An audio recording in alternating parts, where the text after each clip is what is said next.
When authority met accountability, it was just after 11 p.m. on a Wednesday in Toledo, Ohio. Lieutenant Colonel Adrienne Wallace was driving home from a base meeting in her government-issued black SUV.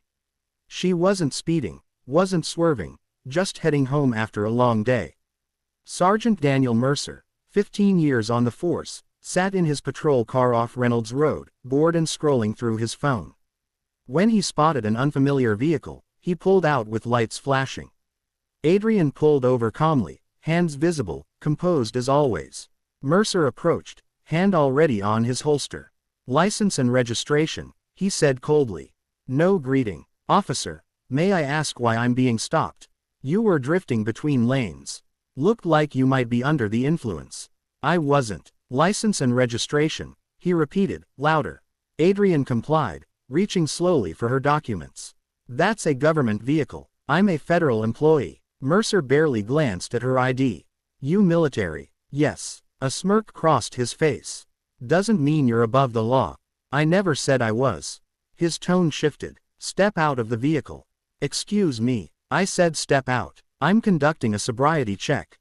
"On what grounds?" "I've complied. I haven't been drinking." "Now you're refusing a lawful order." "No, I'm asking for clarification." He opened her door himself. That's when Adrienne quietly turned on her phone camera and hit record. "Just so we're clear," she said evenly, "this interaction is being documented." Mercer hesitated for a split second, but his ego was louder than his caution. He proceeded with the field sobriety test, making her walk a straight line under the streetlights like a Saturday night drunk. She passed perfectly. No slurring, no stumble, nothing. Still, he wrote her a citation for failure to maintain lane. Adrienne took the ticket without a word. Just a look. Then she drove away. But Mercer had no idea the ticket was about to change everything. Back at the station, Mercer barely mentioned the stop. He logged it quickly and tossed his body cam in the charging dock. In the break room the next day, he even joked about it. "Woman tried to pull rank on me," he told Officer Diaz. "Flashed her government ID like that was supposed to impress me." Diaz raised an eyebrow. "Wait, she was military." "So she says." "Some fed with an attitude." "What was her name?" "Wallace. Adrienne Wallace." Diaz's face changed. "You mean Lieutenant Colonel Wallace?" Mercer paused. "How would you know that?" "She gave a lecture at the academy last year. She's not just military, she's high up. Runs logistics out of Fort Wayne. Bronze Star, 2 deployments. She's legit." Mercer scoffed. "Don't care who she is. On the road, I'm the authority." But something about Diaz's tone lingered. What Mercer didn't know was that Adrienne had already filed a formal complaint, not just with Internal Affairs, but with the Office of the Inspector General. Her video was already circulating through military legal channels. At Fort Wayne, Adrienne sat in her office reviewing the footage. Her aide, Sergeant Daniels, poked his head in.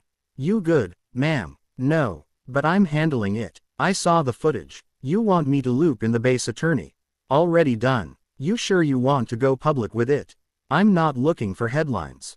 I'm looking for accountability." She'd spent 22 years in uniform, commanded convoys through war zones, coordinated relief efforts after hurricanes. But none of that mattered to Mercer. To him, she was just another suspicious driver. And that was the problem.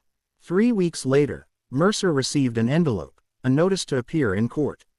A civil rights complaint had been filed. The plaintiff, Lieutenant Colonel Adrienne Wallace.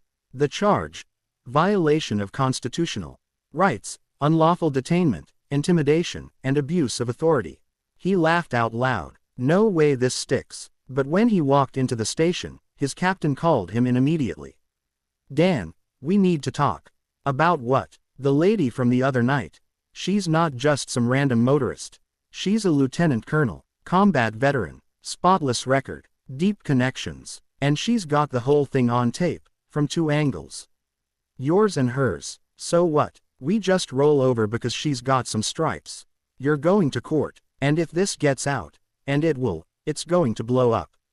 When the court date arrived, Adrienne walked in wearing her full-service uniform. Badges, medals, rank clearly visible. She wanted the jury to see her not just as a woman in a car that night, but as someone who had served her country and expected the same respect she gave. Mercer was already seated. When he saw the uniform, his smirk faltered. On the stand, Adrian was calm and precise. She described the stop, the aggression, the unnecessary escalation. Then they played the footage, her phone recording and his body cam. The jury watched in silence as Mercer's tone, his posture, his hand hovering near his weapon told the full story. During cross-examination, Mercer's attorney tried to challenge her. Is it possible Officer Mercer was simply following protocol? No. Is it possible he was concerned for safety? I was driving within the lines. I was sober. I wasn't aggressive. There was no safety concern. And yet you recorded the stop. Why? Because I've lived long enough to know that silence isn't protection. I wanted an accurate record. So you don't believe officers should have discretion? Adrian looked directly at him. I believe discretion must be paired with discipline. That badge isn't a free pass. It's a responsibility. The room fell silent. When it was Mercer's turn, the prosecutor pressed him. Why did you ask her to exit the vehicle? She looked evasive. Did she disobey any commands? She questioned me. Is that illegal? Silence. Sergeant Mercer, were you aware she was a lieutenant colonel in the U.S. Army? Not at the time, and if you had known. Mercer's voice dropped. I probably would have handled it differently. There it was. The truth. 3 days later, the verdict came. The judge found in favor of Adrian. Violation of constitutional rights. Unlawful detainment. Damages. $35,000. The decision would remain on permanent public record and be forwarded to the Department of Justice and Toledo PD for review. Adrian didn't celebrate. She just nodded once, to herself. Outside, a reporter asked her attorney, "You could have asked for more." It was never about the money, Adrian said. Do you think it'll change anything? She looked toward the doors. I don't know, but maybe next time he pulls someone over, he'll think twice. A week later, Mercer was placed on administrative leave pending internal review. The shield that had protected him for years was cracked.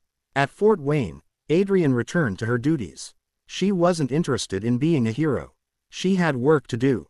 But 2 months later, standing before a room of young recruits, she shared one lesson. Respect isn't something you're owed. It's something you prove every day. The badge, the rank, the authority, it's not a shield. It's a weight, and if you can't carry it with discipline, you don't deserve to carry it at all. She paused. When I was stopped by an officer who forgot that truth, I didn't yell. I didn't panic. I didn't let it slide. I documented it. I filed. I showed up. I told the truth. Another pause. That officer thought his badge made him untouchable, until he saw my rank. Not just on my uniform, but in how I carried myself. That's the difference. That's leadership. The room stayed silent, the kind of silence that comes when something lands. Lead with character, serve with integrity, and never forget, you don't just represent the uniform. You represent every person who came before you and everyone who will come after. Let this story be a reminder. Authority without accountability is just a mask for weakness. Speak up, stand firm, because silence is comfort for the guilty, but courage is protection for the rest of us. Let this story be a reminder. Authority without accountability is nothing more than a fragile mask worn by weakness. Power that fears scrutiny is not strength, it is insecurity dressed up as command. True authority does not demand silence, it earns respect through integrity, responsibility, and fairness. Speak up, even when your voice trembles. Stand firm, even when standing alone feels uncomfortable. Silence may feel safe, but it quietly serves those who benefit from wrongdoing. It allows injustice to grow unchecked, hidden behind titles and uniforms. Courage, on the other hand, is never quiet. It protects the innocent, challenges abuse, and shines light where darkness depends on secrecy. One voice can interrupt a pattern. One act of bravery can shift the balance. And when people choose courage over comfort, power is forced to answer for itself. Because in the end, silence is comfort for the guilty, but courage is protection for the rest of us. One act of bravery can shift the balance, because courage has a way of breaking patterns that fear works hard to preserve. It reminds those in power that they are not untouchable, that authority is not above truth, and that every action leaves a mark. Even a single moment of resistance can ripple outward, giving others the strength to rise where they once felt powerless. And when people choose courage over comfort, power is forced to answer for itself. Excuses collapse, masks slip, accountability steps into the light. What once relied on intimidation suddenly has to face scrutiny, justice, and consequence. Because in the end, silence is comfort for the guilty, it shelters wrongdoing and allows it to breathe unchecked. But courage is protection for the rest of us. It draws a line, sets a standard, and declares that dignity, fairness, and humanity are non-negotiable. Courage does not just confront injustice, it safeguards the future by refusing to let injustice become normal.